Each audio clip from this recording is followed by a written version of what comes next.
ខ្លួនឯងគ្រាន់តែផលិតផលថៃឈប់ប្រាមិនបានផងសិតតែស្អប់ផលិតផលចិនឌីលចិនមើងងាយចិនតែដល់ស្រុកចិនម្ដងទៅដឹងហើយអស់លោកអើយចាក់ជួយអើយឡានចិននេះខុសរហូតបាទថោកក៏ខុសថ្លៃក៏ខុសបាទ8 9 ម៉ឺនហ្នឹងស្រែកថាឡានចិនសោះថ្លៃដែរ8 9 ម៉ឺនហ្នឹងអត់តាន់ថ្លៃទេមានតែ20 30 ម៉ឺនទៀតហើយទៅអើយមហាសែនទៅបាទឡានចិនសំបីតែបើកធ្វើកង់ក៏គេទៅក៏គេប៊ូលូដែរបាទកុំថាអ្នកលក់កុំថាអ្នកជិះបាទគេឌៀមដាមគេប៊ូលីរហូតអត់ចេះចប់ហ្មងហើយគេទិញអីទិញទៅគេជិះអីជិះទៅលុយគេឡានគេសោះហ្នឹងហើយយើងទៅឈឺក្បាលហាលថ្ងៃអីជាមួយនឹងទ្របរបស់គេហ្នឹងអ្នកខ្លះសុទ្ធតាំងអាណិតឡានចិនណាឡានចិនខូចមិនដឹងធ្វើនៅណាអាណិតអ្នកជិះឡានចិនណាជិះលក់ខាតពាក់កណ្ដាលអាអ្នកជិះអត់ដែរខ្វល់ផងគេទិញឡាន 9 ម៉ឺន 10 ម៉ឺនអ្នកខ្លះលក់វិញខាតពាក់កណ្ដាលគេអត់ខ្វល់ខូចទុកចោលក៏គេអត់ខ្វល់ព្រោះអីគេមានលុយទិញ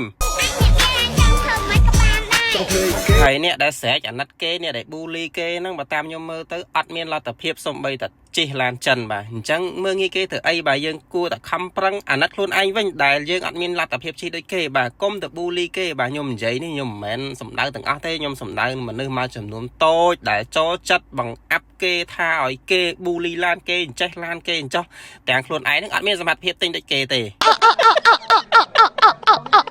ហើយដូច GAC S9 ដែលខ្ញុំពងថតនេះមិនមែនថោកទេណាបងប្អូនបាទ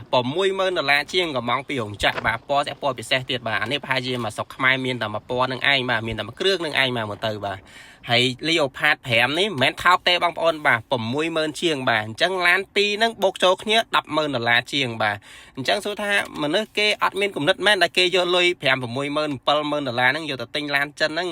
គេមិនមែនអត់ចេះគិតទេគេចេះគិតអញ្ចឹងយើងកុំប៊ូលីគេអីខ្ញុំនិយាយនេះខ្ញុំមិនមែនកាន់ជើងចិនទេគ្រាន់តែចង់និយាយឲ្យបងប្អូននឹងភ្លឺខ្លះបាទមានពន្លឺខ្លះទៅកុំងងឹតពេកខ្លួនឯងគ្រាន់តែផលិតផលថៃឈប់ប្រាមិនបានផងសិតតែស្អប់ផលិតផលចិនឌីលចិនមើងងាយចិនតែដល់ស្រុកចិនម្ដងទៅដឹងហើយអស់លោកអើយចិនណាគេផលិតដល់ទៅអាវុធបាញ់ឆ្លងទ្វីបបាទមីស៊ីលបាញ់ឆ្លងទ្វីបផលិតដល់យានអវកាសផលិតដល់យន្តហោះចម្បាំងរឿងអីដែលឡានល្អមួយគេផលិតអត់បានបាទយើងគួរយល់តែប៉ុណ្្នឹងបានហើយខ្ញុំថាមិនចង់តបទេអាខមមិនអញ្ចឹងបាទប៉ុន្តែវាច្រើនពេកបាទអ្នកខ្លះមិនមែនក្មេងទេណាបងប្អូនបាទសុទ្ធតែចាស់ឲ្យមកថាឲ្យខ្ញុំយកឡានចិនមកហ្នឹងលើកជើងចិនវាបានចិត្តវាធ្វើបាបខ្មែរគ្រប់ប្រភេទបាទដល់ពេលអញ្ចឹងពេកទៅមិនដឹងនិយាយថាម៉េច